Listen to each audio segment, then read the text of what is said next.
Mon arrivée au Cambodge fut pittoresque puisque c'est à pied que j'ai franchi la frontière. L'autobus au Laos m'a laissé entre les mains des douaniers qui ont estampillé mon passeport. J'ai ensuite poursuivi à pied vers le poste cambodgien où, bien sûr, on a procédé aux vérifications. Encore à pied, je me suis rendu vers un autobus qui m'attendait et qui m'a mené à Siem Reap via quelques routes plus ou moins chaossables. Je vais passer quelques jours à cet endroit, Siem Reap, pour visiter les temples, me rendrai ensuite à Battambang par bateau via le lac Tonlé Sap. Par la suite, c'est la capitale Phnom Penh qui m'attend et je terminerai mon séjour dans ce pays à Kep, sur le bord du golfe de Thaïlande. La région de Siem Reap est tapissée de temples plus ou moins en ruine. Il y en a vraiment beaucoup. Pas étonnant que la région ait été inscrite au patrimoine mondial de l'UNESCO de 1992. Prêt pour une visite des lieux? Je suis au temple de Bakong, un monument qui date du 9e siècle. La tour centrale a cependant été modifiée au 12e, donc les fameux temples montagnes, comme on appelle, et celui-ci aurait inspiré ceux qu'on voit à Angkor et à Bayonne. Les Khmers rouges auraient fait de l'endroit une base militaire dans les années 1970, donc le site a malheureusement connu beaucoup de dommages. C'est un temple qui est dédié à la divinité hindoue Shiva, mais par la suite, bien sûr, a intégré des éléments de la religion bouddhiste. Les temples d'Angkor, derrière moi, près de la ville de Siem Reap au Cambodge, constituent la cité médiévale la plus vaste au monde avec ses 162 hectares, vraiment un Vatican d'Asie que le roi Suryavarman a demandé à construire au 12e siècle pour en faire la capitale du royaume khmer. Je vous signale que Wat Phu, que j'ai visité au Laos il y a quelques jours, assumait donc les fonctions de capitale avant qu'on décide de déménager l'endroit vers Angkor, là où je me situe.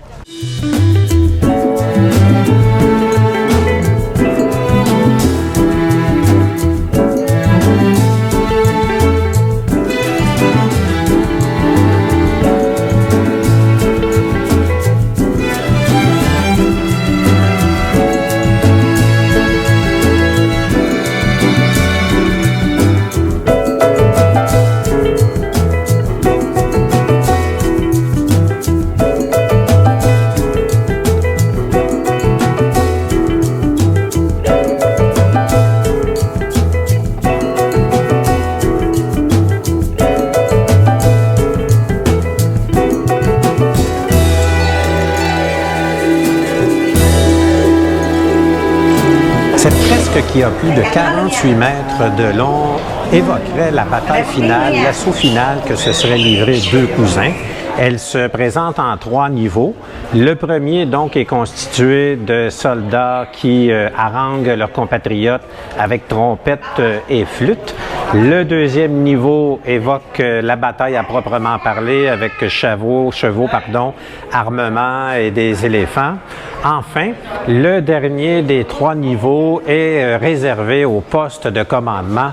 On sait que ces dirigeants se placent toujours à l'abri de la bataille. Me voici maintenant à la cité d'Angkor Thom qui fut construite au 12e siècle alors que les Champs s'occupaient Angkor Wat.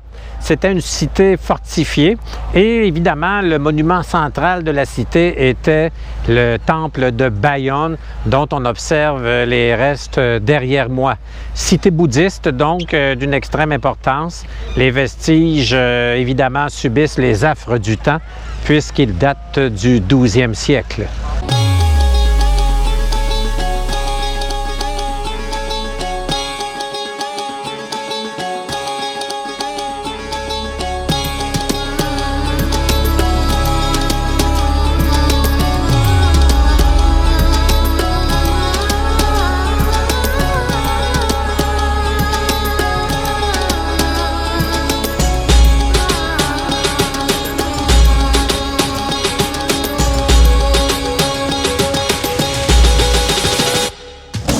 Au temple de Bayon, à Angkor Thom, seront découvertes des inscriptions qui datent du 16e siècle. Inscriptions laissées par le passage de moines bouddhistes japonais qui témoigneront de la beauté et du raffinement des édifices et des temples.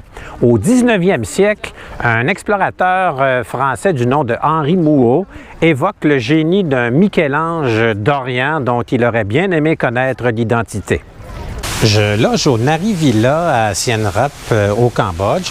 C'est un établissement qui est extrêmement bien placé dans la vieille partie de la ville, proche de la rivière Tonlé Sap, si je prononce bien, à proximité du marché. Les guichets sont là aussi. C'est sécuritaire. J'ai même droit à une piscine dont on entend la cascade frimoussée.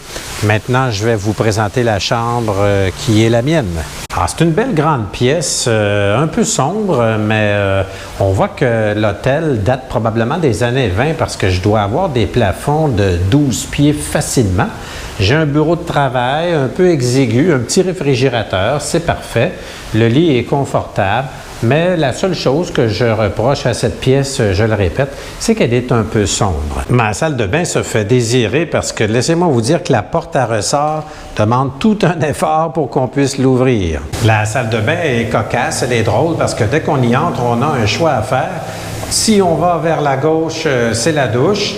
Très bon, elle est vaste, le jet est un peu faible, mais cependant, isolé du reste de la pièce, on ne l'éclabousse pas au complet. Alors que si je vais plutôt vers la droite, c'est le cabinet de toilette qui m'attend. En 1980, le gouvernement du Kampuchea démocratique a lancé un appel à l'aide à la communauté internationale pour sauver les différents temples du complexe monastique de Taprom où je me situe. Ce complexe date du 13e siècle et est à un seul niveau si on le compare avec ceux à Angkor et à Bayonne qui sont des temples montagnes. On voit donc une différence importante. Et bien sûr, ce site de Taprom est vraiment blotti dans la jungle. Celle-ci a d'ailleurs repris ses droits et il est impressionnant de constater les arbres qui se sont enracinés autour des bâtiments.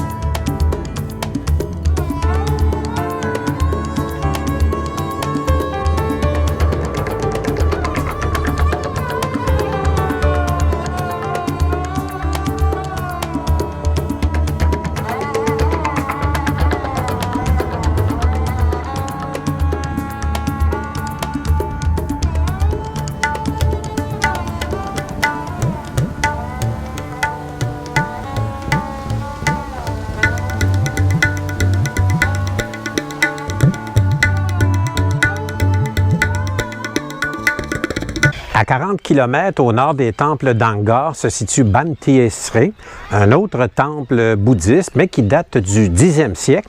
Mais malgré tout, on reconnaît des similitudes dans l'architecture khmère. Ces fameuses stèles seraient finalement des lanternes bénites, des lanternes sacrées qui protégeraient des mauvais esprits.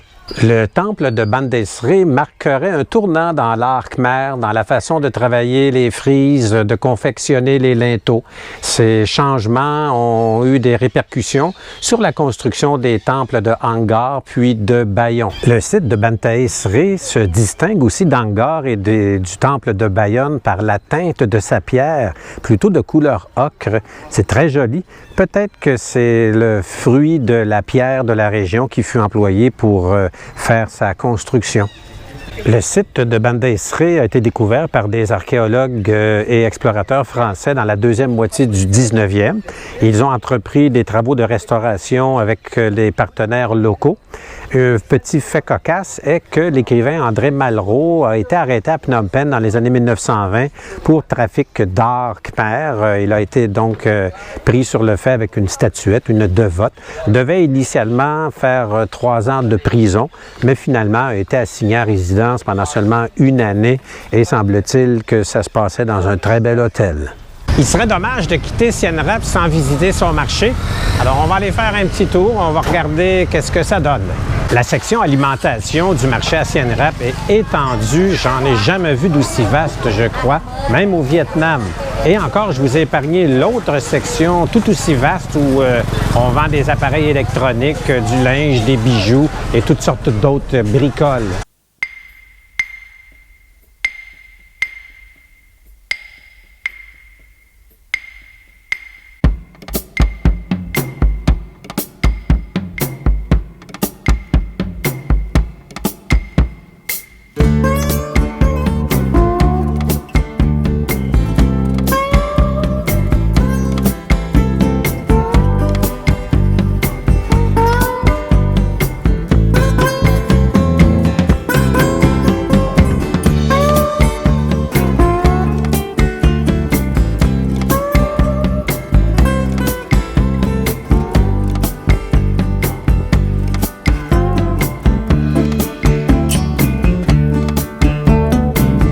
Curieusement, je n'ai pas réussi à trouver de table où me sustenter dans ce vaste marché.